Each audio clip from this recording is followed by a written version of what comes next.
Sigma Nu is a fraternity of men, not of boys, based on honor, not expediency. Your job is to lead your men, to lead your chapter accordingly, to lead them to excellence. So what does that really mean? Together we'll examine that question this week, and we'll begin this evening with remarks from a remarkable brother. Our speaker this evening knows a thing or two about doing so. He's a past commander of our MU chapter at the University of Georgia. He's a husband. He's a father. He resides in Atlanta. He has a day job as the executive vice president of a ginormous company. He's run 3 marathons. He's visited 46 states. He's written a book with his daughter and has completed over 500 spin classes. He says, I've done a lot of stuff right, but a lot more stuff wrong. And he likes to tell stories about both. He uses a popular blog to do so. And if you're not already subscribed to it, jot down his name and all of that and find it and subscribe to it. It's worth every moment that you'll spend with it and more. A few years ago, one of his blog stories went viral and it caught our attention here at Sigma Nu. And that led to a conversation. We were fortunate enough to persuade him to join us for the College of Chapters in 2020 and 2021. And we're delighted to have him back tonight. Brothers, please help me welcome Brother Tom Greene.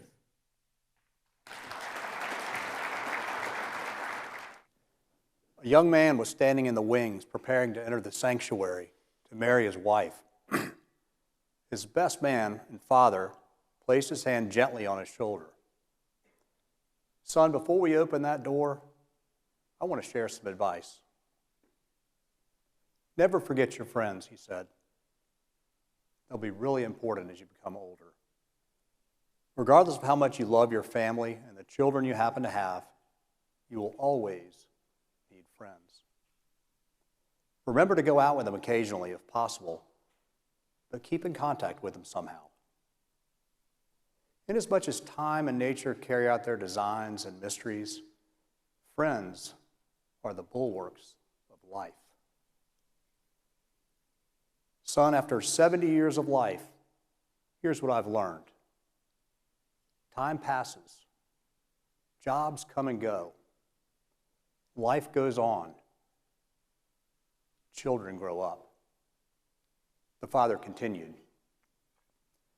Your children cease to be children and become independent, and it will break your heart. But true friends are always there, no matter how many miles away they are. When we started this adventure called life, we didn't know about the incredible joys and sorrows that lie ahead. Son, be sure to love your parents and to take care of your children, but at all costs, keep a good group of friends.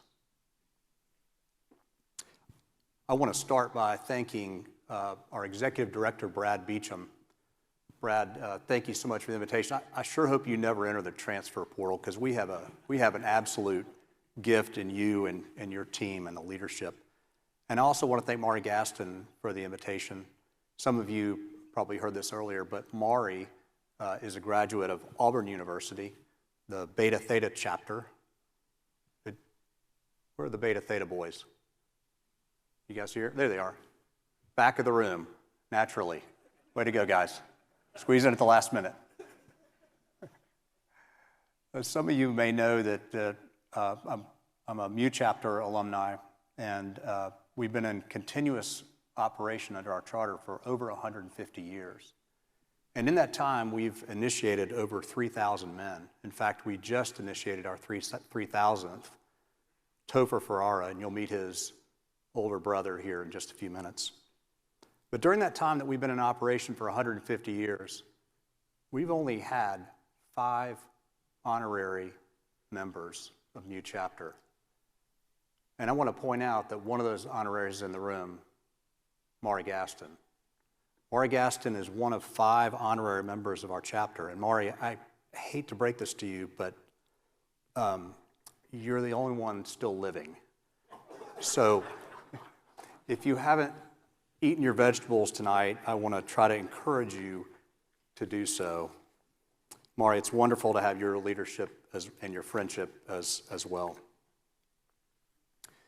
So today I want to talk about, specifically want to talk about masculinity. That's a controversial topic right now. In fact, most of the times when you hear people talk about masculinity, there's a word sitting just in front of it. And that word is toxic masculinity. That's in the news constantly these days, and let's make no mistake, some of the men that went before us maybe weren't the best stewards of the power and the responsibility they were given, and now we pay some price for that. But if you only remember one thing from my talk tonight, I want you to remember this. It's okay to be a man.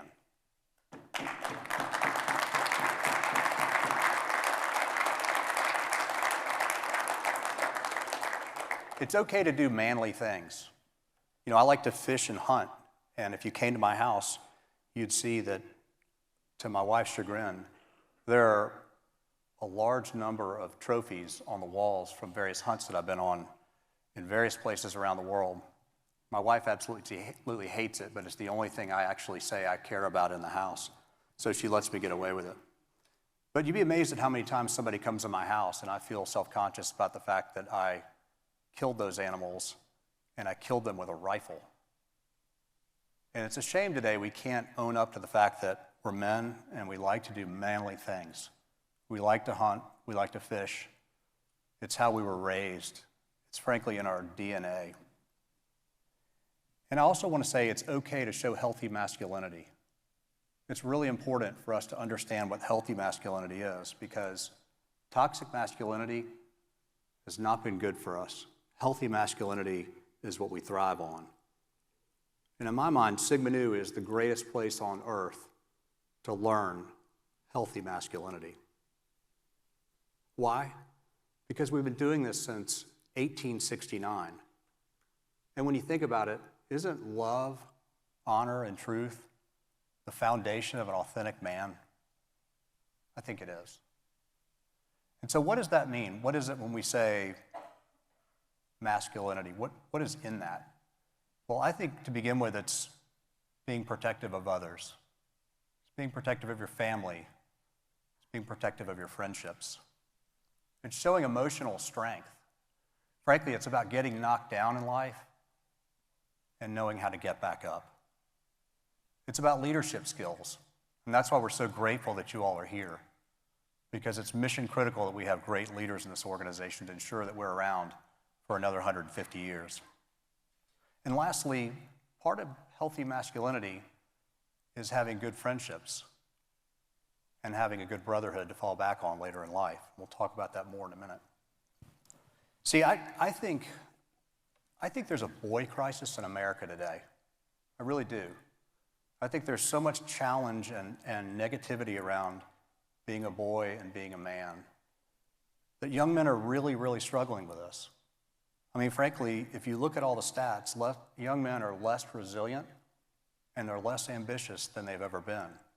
And you may have some friends that resemble that remark, because worldwide, young men are falling behind. They're actually 50% less likely than girls to have basic proficiency in reading and math. By nearly every measure, girls are exceeding boys by nearly every measure. So how do I know this? Well, there's some simple stats you can find. In U.S. colleges, for every 4 men that are enrolled, 6 women are enrolled. Now, that might be great on the dating scene, and frankly, I wish it was that way when I was in college, but to be honest with you, that's not good for men long term. We're getting outflanked, and it's the widest educational gap in history. And it's not just undergrads, it's also grad students. Women earned 60% of all master's degrees last year. And so to put that in a little different perspective, if you just look at it on the pure numbers, for every 100 master's degrees that were earned by men, 150 were earned by women. And just so we're clear, this isn't some kind of cabal that was created in the teachers' lounges of America. This isn't some strategy to try to keep men down. No, this is actually purely a lack of ambition on behalf of men. See, when in 1980, women surpassed men for the first time from an academic standpoint, and they haven't been slowing down ever since. And I'm going to tell you this, to be sure, nobody is crying for men today. We've enjoyed a tremendous amount of advantages in history that women haven't enjoyed. And frankly, it was long overdue for men and women to become more equal when it comes to education. But frankly, at this point, we're falling behind. There was a recent spotlight on this issue in the Wall Street Journal. Overall, this was fascinating. Overall, college enrollment is down 1.5 million students over the last 5 years. 70% of that reduction is men. 70% of the reduction is men. So what's happening? What's driving this lack of ambition in men? Frankly, I think it goes back to the inability to define what an authentic man is. As I said earlier, love, honor, and truth are at the heart of an authentic man. But I'm not so sure most people understand that or get the training like we do at Sigma Nu. In fact, it's become so difficult now to even define what a man is. In fact, in many circles, simply defining a man is considered inappropriate. But it's no longer enough to be just a man. When you think about our role models, we're so fortunate here at Sigma Nu that we have a system that gives us role models. But when you think about the role models you see on TV today, who do you see? You see folks like Homer Simpson, a bumbling dad who can barely hold on to his job. And you see complete pushovers like Phil Dunphy. You know, I love Phil Dunphy, but he's not the greatest role model for men. And I think all of this leads to a point where I think boys and some young men are just lost. And so what do we do when we're lost? Well, most women would pull over and ask directions, but that's not what we do as men. As men, we typically speed up and continue going in the wrong direction as fast as possible.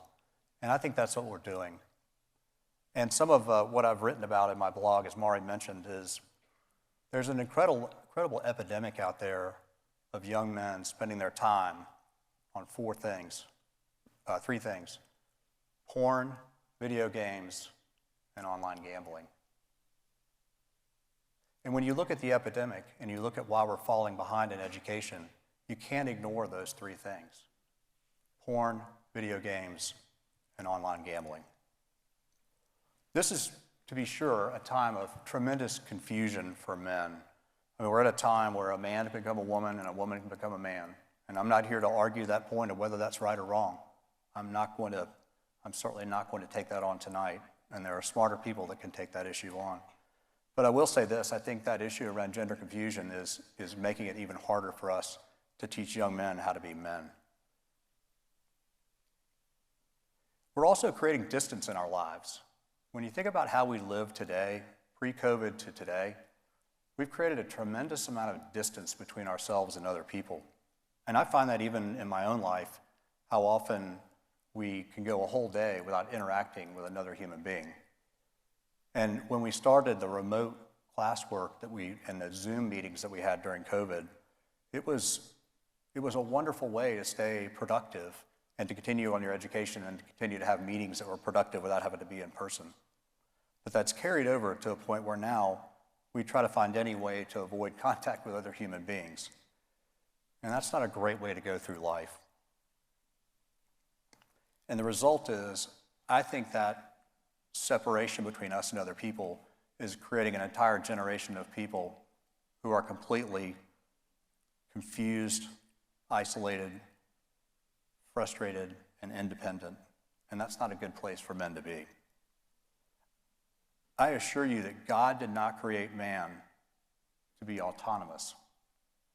God created men to live in community, to be in organizations like this. This is what we're here for. And when you think about what do humans need to thrive, they really need two things. They need purpose, and they need belonging. And that's the reason we need fraternities more than ever.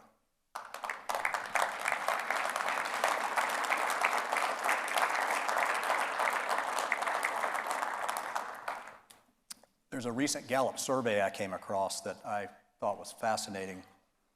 The survey was done across 30,000 college graduates of all ages, all genders, all races. But each one of them had been in a Greek organization. And they surveyed those 30,000 and then compared them back to another group who had not been in a Greek organization. And the results were fascinating. What they learned is those that were involved in a Greek organization were happier. They were less stressed about money. They had more supportive social lives. And shockingly, they were in better physical health than those who had not been in a fraternity or a sorority. But I suspect that this lack of purpose and belonging that we're seeing out there in the world is likely more outside of the Greek system than inside the Greek system. There's just something about creating friendships and creating a family and having a sense of belonging that I think sticks with us. And when I think about my very best friends in the world, there are still people that I went to the University of Georgia with in 1986 to 1991. And when I think about that purpose and belonging, and I think back to our ritual, and I think back to our creed, and you think about what Walter Sears wrote back in the early 1900s, in the long version of our creed, it contains the words, to foster the personal growth of each man's mind, heart, and character. And can you imagine, here we are, we're 120 years later, and that's exactly where we are, pouring in to foster the personal growth of each man's mind, heart, and character. That's an incredible legacy to pass on to other generations. So you probably can tell I like to read academic studies and polls. I came across another study that I thought was fascinating. In 2024, the National Interfraternity Council did a survey, and they asked 6,000 college students who'd recently decided to join a fraternity why they decided to join. And there were two answers. Number one, they wanted to find a place to belong. And number two, they wanted to make lifelong friendships. I can think of no greater antidote to the confusion and the isolation that's being experienced by young people than to make friendships and have belonging. But it gets worse. There's a 2022 study done by the American Institute of Boys and Men. If you look at the number one cause of death for boys and men in the United States, it's injury. Now that might not surprise you because we've all done some really dumb things and we've probably watched our friends do some even dumber things. That's just unfortunately part of being a man and part of growing up. But the number one cause of death in young men is injury. Did you know that almost all of those injuries were accidental drug overdoses or suicides? It's mind-boggling, mind-boggling. If you just look at the suicides in the United States, last year, there were 39,000 men that committed suicide. That is 4 times the rate of women. 4 times the rate of women. And just to put those numbers in context, do we have any New York Giants fans or New York Jets fans? Okay, 1. They're 3-13, so nobody's going to own them up. There's one guy in the back of the room. So you guys, you play your games at the MetLife Stadium over there in New Jersey, and I know it's not full very often, but if it were to be full, there'd be 82,500 people in attendance.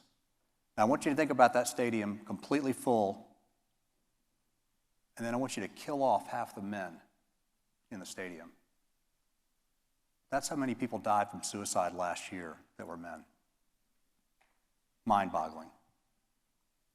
But that's not it. Add to that 40,000, another 80,000 of accidental drug overdoses.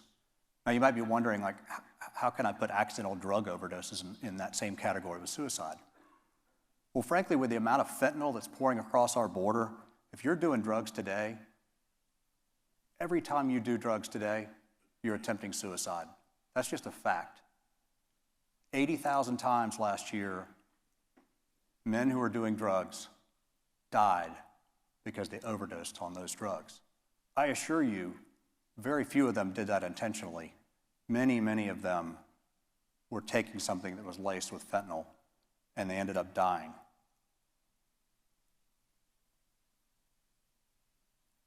Another way to look at that number is deaths of despair. So that's when you take suicide and accidental drug overdose and you put them together. They're up 57% since 2001. Now that's hard to fathom, what 57% of what since 2001. So let me just put this in perspective. If the rate of deaths from 2001 in men had stayed completely constant to 2024, there would be 500,000 more men walking the earth. 500,000 more men walking the earth. So put that number in context. Sometimes we get these big numbers, it's really hard to figure out how many is 500,000 men. Well, if you look back to World War II, it's 100,000 more men than we lost in World War II. That's 500,000 grandfathers and fathers and uncles and nephews and friends that are no longer walking on the earth. So I think these stats make it clear we're in a very confused and isolating time for men. And the good news is that's where you come in. I want you to know this, that I know you all have taken on tremendous responsibility in your chapter, and we're grateful for that. But in addition to the many responsibilities you've taken on, you've also taken on the responsibility as the tip of the spear for mental health in your chapter. Now, we don't expect you to be experts in mental health, but we also don't expect you to ignore people that are clearly struggling in your chapter. If you know that somebody's struggling, your best course of action is obviously to talk to them, kind of the old see something, say something moniker.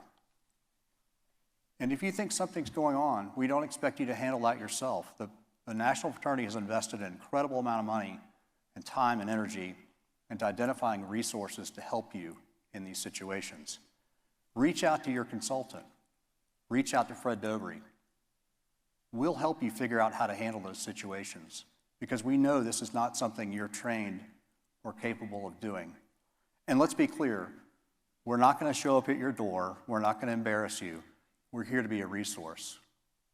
Reach out to the right people and get the help you need. You know, I think one of the biggest mistakes we make in raising boys to be men is that I think we often teach boys that there's no pain in life. And I want to assure you, and the other gentlemen in this room who have gray hair or no hair will tell you that life is full of pain. And even the father giving the advice to the son, you don't know what is coming your way.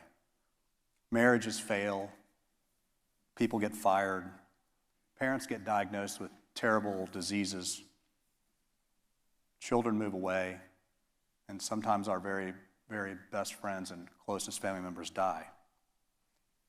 Unfortunately, that's a part of life. But I think Martin Luther King said it best when he said, "The true measure of a man is not how he behaves in moments of comfort and convenience, but how he stands in times of controversy and challenge." Gentlemen, life is full of a tremendous amount of joy and a small amount of struggle. And part of being a man is knowing how to handle that struggle and how to help your friends when they're also struggling. So I've thrown a lot of stats at you, and I probably should bring this to a close before Mari cuts the mic on me, like they do at the Grammys and the Academy Awards. But what can we do? What can we do to address this epidemic of frustration, isolation, and confusion? I think the antidote is us.